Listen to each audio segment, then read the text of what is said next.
तो next year WrestleMania 38 से पहले या फिर रेसलमेनिया में या फिर रॉयल रंबल 2022 में एक ऐसा मैच होने वाला है, सॉरी ये मैच नहीं बल्कि ये रीमैच होने वाला है, ये ब्लॉकबस्टर रीमैच होने वाला है। हम लोग मैचेस के लिए एक्साइटेड रहते हैं लेकिन बहुत से फैंस इस रीमैच के लिए एक्साइटेड हैं और ये होगा Roman Reigns versus Brock Lesnar rematch for universal title. अब सबसे बड़ा सवाल ये कि अब हम लोग ये बात कंफर्म कह सकते हैं कि जब भी इनका रीमैच होगा, चाहे वो रॉयल रंबल हो या फिर रेसलमेनिया हो, क्या हम लोग ये बात कंफर्म कह सकते हैं कि लेसनर फाइनली डिथ्रोन करने वाले रोमन रेंज को? वेल, आज की जो वाली वीडियो होने वाली है बाकी वीडियो से डिफरेंट होगी। यहाँ पर हम लोग कोई भी न्यूज़ रूमर्स के बारे में बात नहीं करेंगे बल्कि हम बात करने वाले कुछ ऐसे रीजंस के बारे में जिनके कारण फाइनली लेसनर को बन जाना चाहिए न्यू चैंपियन और उन्हें हरा देना चाहिए रोमन रेंज को, और कुछ ऐसे रीजंस के बारे में क्यों लेसनर को डिथ्रोन नहीं करना चाहिए रोमन रेंज को और रोमन रेंज को रीमैच में भी हरा देना चाहिए अपने बीस्टी बॉय को। So without wasting any time let's begin this video. तो वीडियो पहले शुरू करते हैं कुछ रीजंस के बारे में क्यों लेसनर को बन जाना चाहिए चैंपियन। पहला रीजन ये कि लेसनर एक स्ट्रॉन्ग कंटेंडर है, अगर वो हरा भी देते हैं रोमन रेंज को तो यहाँ पर रोमन रेंज बिल्कुल भी वीक साबित नहीं होंगे। हमने देखा भैया लेसनर वो सुपरस्टार है जिन्होंने अंडरटेकर के अनडिफीटेड स्ट्रीक को तोड़ा है। लेसनर वो सुपरस्टार है जिन्होंने धज्जियां अरे जो भी कहते हैं धज्जियां उड़ा के रख दी है अपने जॉन सीना की।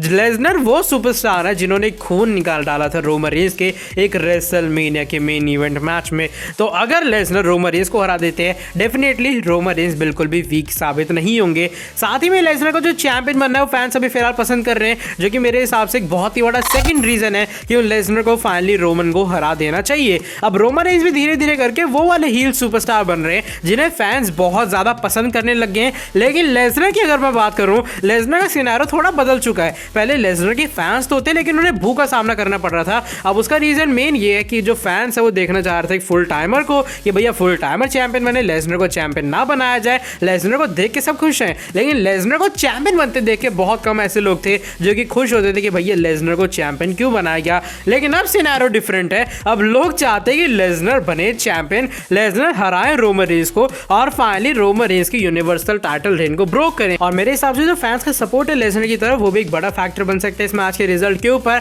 बाय द वे जो एक और मेरे हिसाब से रीजन है वो है लेसनर और पॉल हेमन का पुराना कनेक्शन। क्यों ना डब्ल्यूडब्ल्यूई पॉल हेमन को इस मैच के अंदर यूज करे, क्यों ना डब्ल्यूडब्ल्यूई पॉल हेमन का यूज करे रोमन रेंज को टाइटल हरवाने में और लेसनर को न्यू चैंपियन बनाने में। नो मैटर इसके बाद जो पॉल हेमन और लेसनर है वो रियूनाइट होते हैं या फिर जो अपने रोमन रेंज और जो पॉल हेमन है ये दोनों एक साथ रहते हैं। लेकिन मेरे हिसाब से पॉल हेमन और जो लेसनर की पूरी स्टोरी है पुरानी वाली उसका यूज करना इस पूरे फ्यूड के अंदर एक कह सकते हो मास्टर माइंड वाला स्टेप हो सकता है। अब ऐसा तो है नहीं सीएम पंक डब्ल्यूडब्ल्यूई में कि भैया आप सीएम पंक से डिथ्रोन करवाओगे रोमन रेंज को और पॉल हेमन का पुराना कनेक्शन यूज कर लोगे। इसलिए मेरे हिसाब से जो लेसनर और पॉल हेमन का कनेक्शन है ये भी एक स्ट्रॉन्ग रीजन है क्यों लेसनर को ही डिथ्रोन करना चाहिए ट्राइबल चीफ को। अब जो मैं फाइनल रीजन देना चाहूंगा वो ये लेसनर का डिथ्रोन करना क्यों जरूरी है रोमन रेंज को, क्योंकि लेसनर का रोमन रेंज को हराना बिल्कुल भी ट्राइबल चीफ के डाउनफॉल की तरफ इशारा नहीं करता है। अब लेसनर रोमन रेंज को हरा देते हैं, क्या आप उसके बाद ये बात कहोगे कि भैया यार ये बंदा मेन इवेंट लेवल का नहीं है या फिर ये जो बंदा स्ट्रॉन्ग बुक किया ही जा सकता? आप ऐसा बिल्कुल कह नहीं सकते क्योंकि लेसनर के लेवल का अभी फिलहाल मेन रोस्टर में कोई भी एक्टिव सुपरस्टार नहीं है। ड्रू मैकिंटायर जिन्होंने लेसनर को हराया वो अलग बात है लेकिन रोमन रेंज मैकिंटायर को हरा सकते हैं, ये चीज पूरे तरीके से सेंस वाली बनती है। तो लेसनर का रोमन रेंज को हराना बिल्कुल भी मेरे हिसाब से ट्राइबल चीफ के डाउनफॉल की तरफ लीड नहीं करेगा और ये भी एक स्ट्रॉन्ग रीजन है क्यों लेसनर को ही चैंपियन बनना चाहिए। अब ये बात रही क्यों बनना चाहिए, अब बात करते हैं क्यों लेसनर को रोमन रेंज को डिथ्रोन नहीं करना चाहिए। पहला और जो मेन रीजन है वो ये कि अगर रोमन की जो टाइटल रेन है वो कंटिन्यू रहती है तो किसी फुल टाइमर को मौका मिलेगा अपने आप को main superstar mega superstar establish करने का। अब चलो ये बात कंफर्म है अगर कोई छोटा मोटा सुपरस्टार, सॉरी छोटा मोटा नहीं, अगर मिड कार्ड सुपरस्टार या फिर एक ऐसा मेन इवेंट वाला सुपरस्टार जिससे ज्यादा चांसेस मिले नहीं है, अगर वो डिथ्रोन करेगा ना रोमन रेंज को तो डब्ल्यूडब्ल्यूई को ही यहाँ पर फायदा होने वाला। उनका एक और न्यू मेन इवेंट स्टार जो है उभर कर सामने आएगा। सपोज करो मैकिंटायर हरा देते हैं रोमन रेंज को और बन जाते हैं न्यू यूनिवर्सल चैंपियन, तो आई गेस मैकिंटायर के पूरे करियर के अंदर ये एक और सबसे बड़ा मेजर स्टेप होने वाला है। आई गेस लेसनर को हराना है डब्ल्यूडब्ल्यूई चैंपियनशिप के लिए, उससे भी ज्यादा बड़ी चीज ये होने वाली है अगर आप एक ऐसे सुपरस्टार को हराओ जिन्होंने जॉन सीना, एज, इन सबको लाइन वाइज अपनी टाइटल रेन में हराया है। रोमन रेंज को डिथ्रोन करना मैकिंटायर के आई गेस करियर की एक सबसे ज्यादा बड़ी अचीवमेंट होगी और जो सेकंड रीजन है वो ये कि लेसनर अपने फ्री एजेंट है और अभी फिलहाल उनके काफी सारे ऐसे ड्रीम मैचेस बाकी हैं। ऐसे फिलहाल उनके काफी सारे अपोनेंट्स हैं जो कि मंडे नाइट रॉ में है। और number 1 prime example the dominator Bobby Lashley. अगर लेसनर चैंपियन बन जाते हैं, ऐसा तो है नहीं अगले पीपीवी में वो टाइटल हार जाएंगे या फिर जो डब्ल्यूडब्ल्यूई अगले स्मैकडाउन के शो में उनसे टाइटल वापस ले लेगी, ऐसा तो बिल्कुल होने वाला नहीं है। इसलिए मेरे हिसाब से लेसनर का फ्री एजेंट रहना भी काफी होता है, एक काफी अच्छी चीज है। अगर वो यूनिवर्सल चैंपियन बनते हैं, सीधा मतलब ये वो स्मैकडाउन ब्रांड के साथ हमें आते हुए नजर आएंगे और फिर जो लेसनर है ऐसा नहीं होगा टाइटल लेके मंडे नाइट रॉ में पहुंच जाएंगे।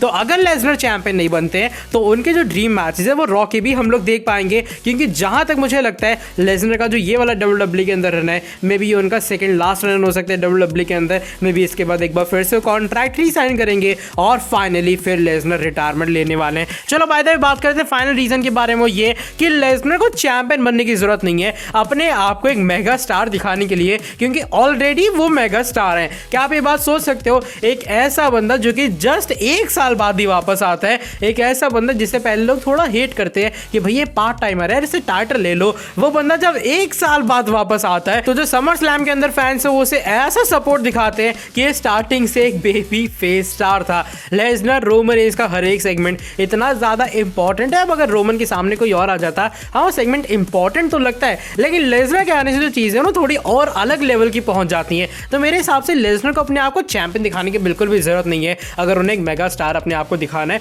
ऑफ कोर्स वो मेगा स्टार है, मैं बार बार मेगा स्टार दिखाने की पता नहीं क्यों बात कर रहा हूँ। लेसनर ऑलरेडी एक मेगा स्टार है। लेसनर एक ऐसा स्टार है जो कि अकेले एक पीपीवी को पूरे तरीके से सोल्ड आउट करने की कैपेबिलिटी रखता है। बाय द वे ये कुछ वो रीजंस थे क्यों लेसनर को चैंपियन बनना चाहिए और क्यों लेसनर को डीथ्रोन नहीं करना चाहिए रोमन रेंज को। पूरी जो वीडियो मेरे ओपिनियन पे बेस्ड थी, लेकिन अगर पसंद आई है, यहाँ तक आपने मेरी बकबक सुननी ली है तो लाइक कर देना नीचे वीडियो को, सब्सक्राइब करके बेल नोटिफिकेशन को ऑन कर देना आने वाले टाइम में ऐसी और भी कमाल की फ्रेश अपडेट्स के लिए। मिलता हूँ आपसे आके नेक्स्ट वाली वीडियो के अंदर काफी ज्यादा जल्दी। Till then bye bye, take care.